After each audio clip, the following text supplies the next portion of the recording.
Greetings and salutations, everyone. Welcome back to Steven Universe Revisit. I am one of your hosts, Trans Panda, or currently fronting the illustrious Dr. Jekyll, and this is Alex.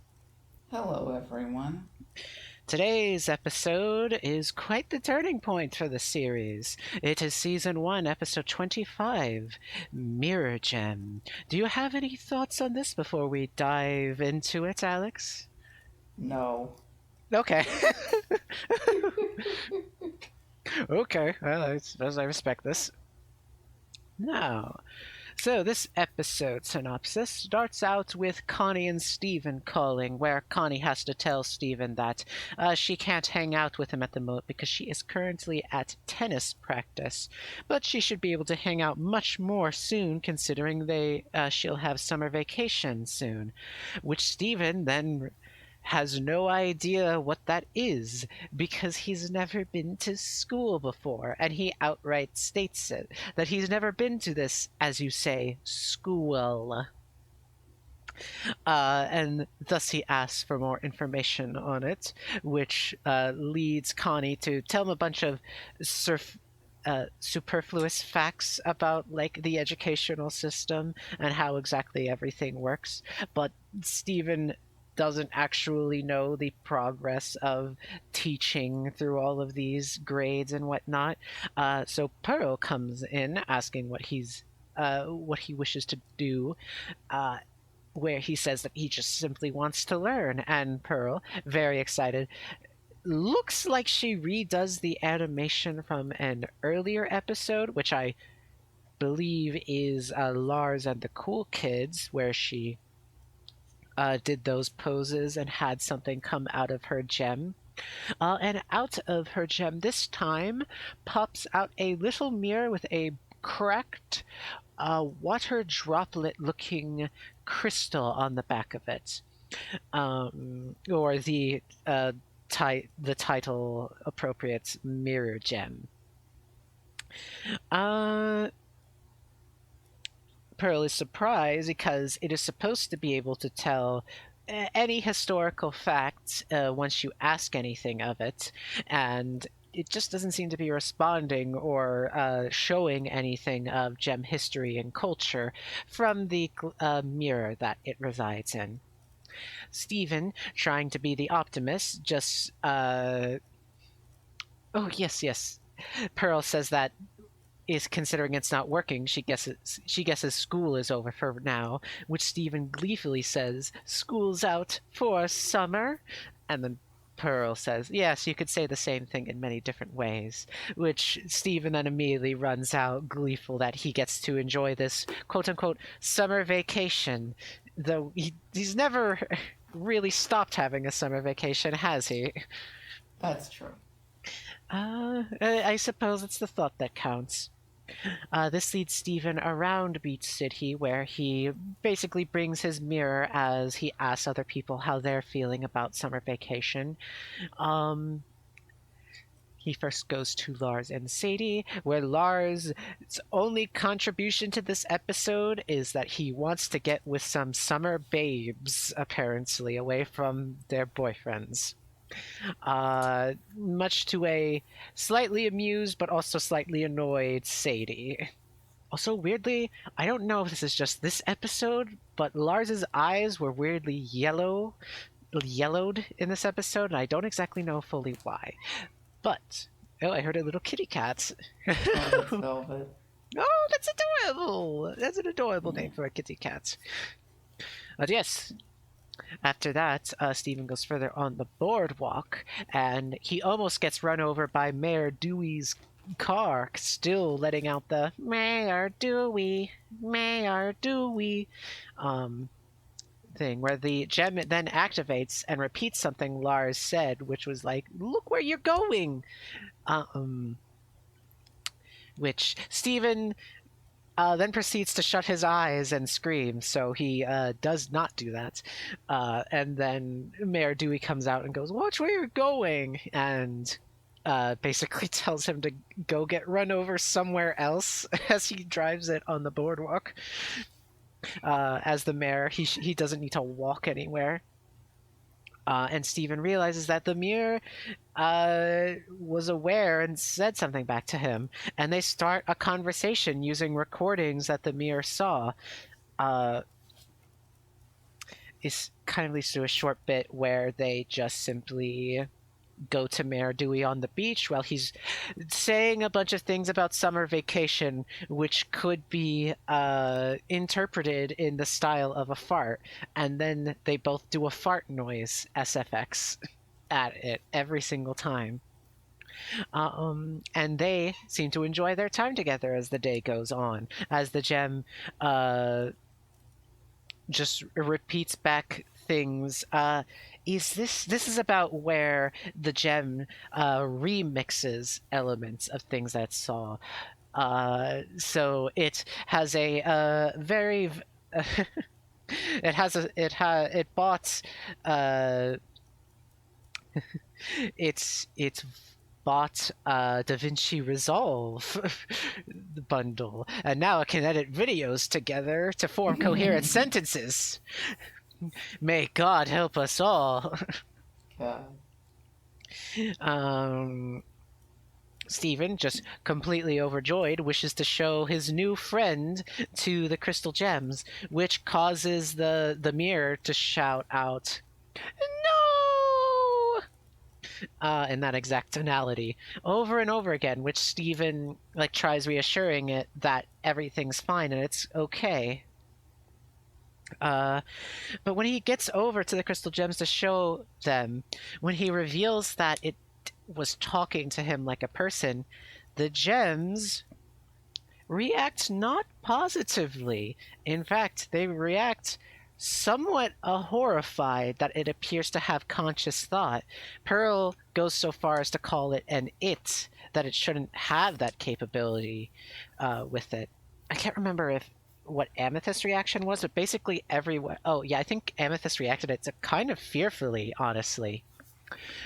And Garnet demands that Steven give the mirror back to her, which causes the mirror to freak out. Of course, excuse me, pardon me. That's all And right. yes, Steven, just wishing to protect his friend, uh, in a panic, smacks Garnet's visor away. And the first time, I think he's really retaliated against one of the gems, which causes him to scramble away from the beach in a panic, saying that he's sorry. Um, and this is where we see the gem beg Steven to remove it from the mirror in question.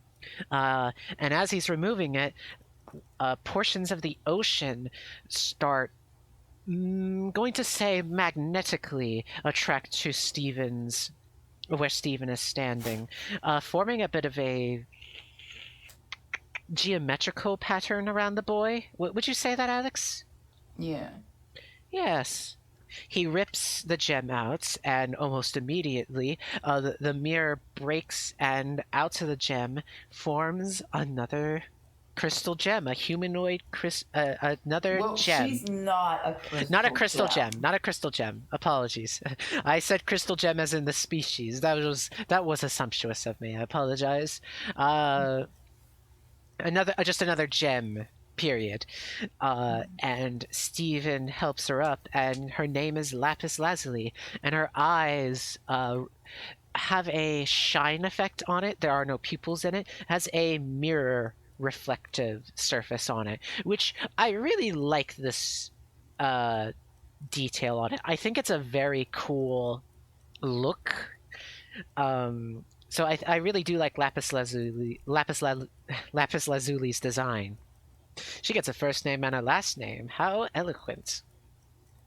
Um, the crystal gems finally catch up to them, and Steven thinks everything will be okay, but Lapis then begins to lash out at the crystal gems, furious that they kept her and controlled her for so long, demanding if they even knew if she was a person or not. and a mighty hand rises out of the ocean and starts attacking them, much to Steven's like distress and panic that like what is going on? Why is this happening? And Lapis, giving him basically no time to truly comprehend the situation, asks Stephen to follow her so they can both escape back to home, quote unquote, which leaves Stephen flustered. And he doesn't say it, but it's obvious because he interprets home as where he is right now. Lapis, sad, begrudgingly accepts and then goes into the ocean away, leaving the crystal gems behind. And the episode ends with the crystal gems confirming that that was another gem and that Steven's grounded, and the episode ends. So, Alex, what do you think about this episode? My only note is Steven smacks Garnet's visor off. No. All right. I mean, Well, I guess I could talk about Lapis Lazuli, but I don't think that there's would be much to spoilers. say. That's true. Yes. I suppose like the most important part is that like this is the first time we've really seen a crystal gem get really mad at Steven, and that would be Garnet. Yes. In fact, I would say that Garnet's voice direction this episode was a little more defined. If you noticed, she seemed to be much more emotionally It's much. probably just because of the direction they gave her. Yeah, no, she seemed to be leading with her emotions more. Yeah. And I think it was just a good bit of character acting on her part. But Mm-hmm. this episode, there probably isn't much to really state about it because we're clearly showing that perhaps the crystal gems aren't exactly what they're all cracked up to be. That was not. Ha ha ha ha That ha. I didn't quite mean for that to be a pun when I started saying it, but I couldn't exactly back out of it. Um, but yes, it's showing that somebody Steven can become friends with may not be friends with his family that he's used to, or perhaps that this is where the tipping point really hits on the crystal gems are clearly hiding things and elements from Steven because It's clear that they are hiding things from him. In indeed the because same way that Rose Quartz always hid things from everyone. mhm, it's The vicious cycle. the vicious cycle. But yes, it's very clear that Lapis is not like an inherently bad person because she manages to befriend Steven and be good with him. So it just calls a lot into question. And I would say so far this is pretty much a two-parter episode. So it probably makes sense that we most likely will have this be one of our shorter episodes. Would you say, Alex? Sure. Because I honestly can't quite say much more about the episode. It did The exactly what it thing was. is that Lapis Lazuli is a walking spoiler character. She Yes, has a very well done introduction, but there isn't much we can say without talking about like the circumstances of her condition, which indeed. it's just not really possible to do that at this point in time. This The only thing we can really say about Lapis is that she shares a sense of humor with Steven. she apparently really likes fart jokes. Really likes fart jokes. Apparently. Well, Mayor Dewey featured kinda. I guess he's a character that you're supposed to pay attention to. The man is a total gag character. What am I saying? He's a goof. Most of this episode was kind of a goofy bit of like Steven bonding with a mirror that happened to have a consciousness.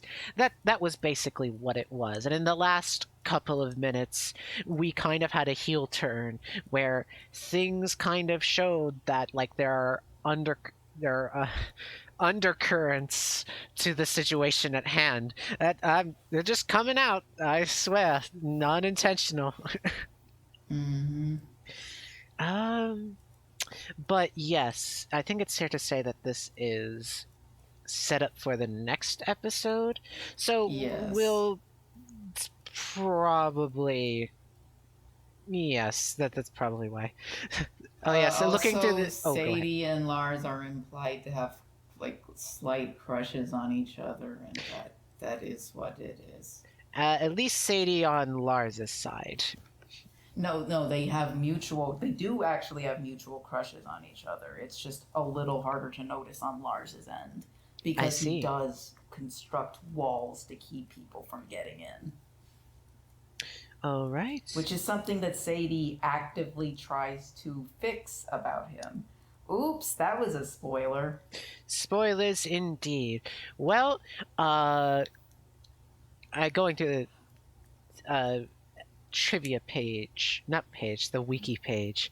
Um, this was the, Actually, no, I don't think Sadie trying to fix Lars is a spoiler because we've actually seen it happen in like No, Lars and the Cool Kids, where I wish I saw it in Onion Trade.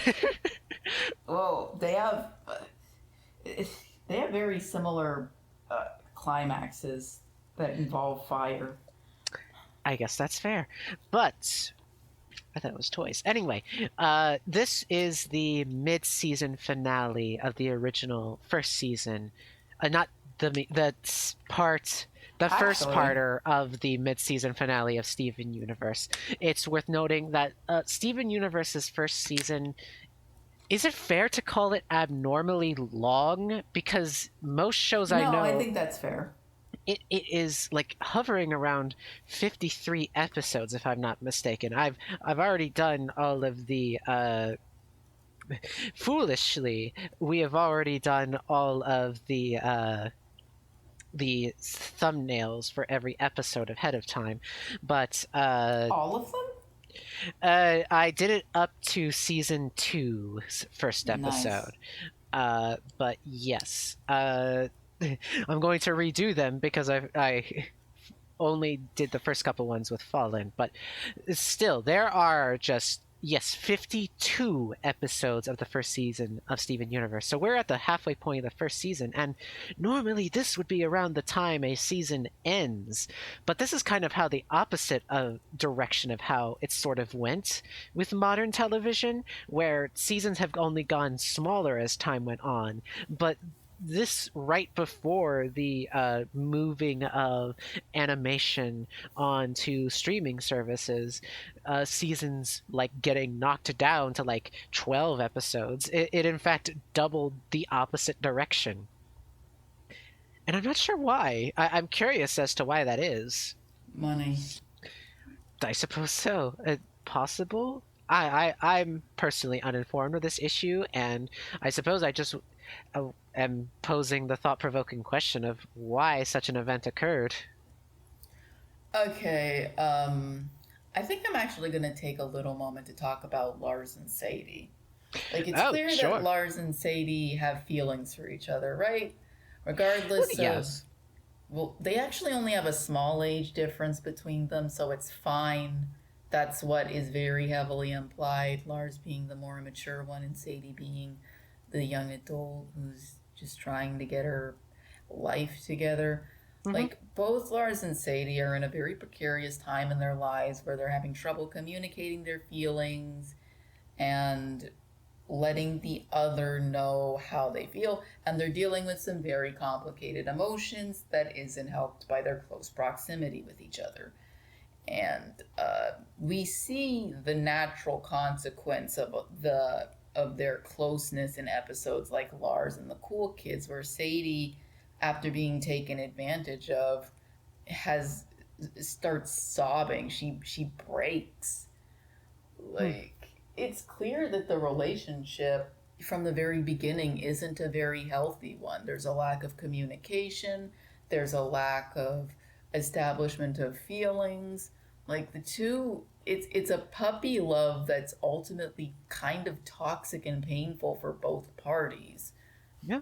I think that's been fairly well established, and we're still seeing the Lars and aftershocks. Sadie really is, it's the perfect encapsulation of a first relationship.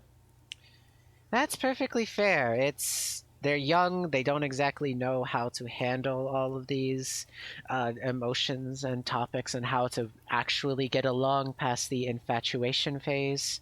Um, and we'll be seeing more of it as time goes on, I'd say. All right, I think that's it. Yes, it was a nice episode, and do look forward to next episode, which is the mid-season, first season finale, uh, Mid-season Ocean Gem. finale, Ocean Gem. Mid, Yes. which in in a better world would just be the season one finale, if I'm brutally honest. Huh. Yeah. That's a good observation. It feels like a season finale because not only that, but it's also like time wise, it's like it would be episode 26, which is about the time that like one season could of a show could end, you know? Yep. I think But season one actually has the most episodes out of all the seasons. All right, we can call it here. all right, well, once again, this is Trans Panda, Dr. Jekyll, signing off. You can find us at Trans Panda Art on Tumblr and Twitter. All right, this is Alex. The Patreon will be linked down below. Please support us. Thank you for existing, everyone. Yes, and if we have Patreon members, we'll have the time to add manual subtitles to the episodes, I think. It's a bit of a hassle to do with no job. Yeah. But yes, thank you for existing. Do have a good day. And I already said thank you for existing, but I'll say it again. Thank you for existing. Bye Good bye. night, everyone. If I could begin to be half of what you think of me, I could do about anything. I could even learn how to love like you.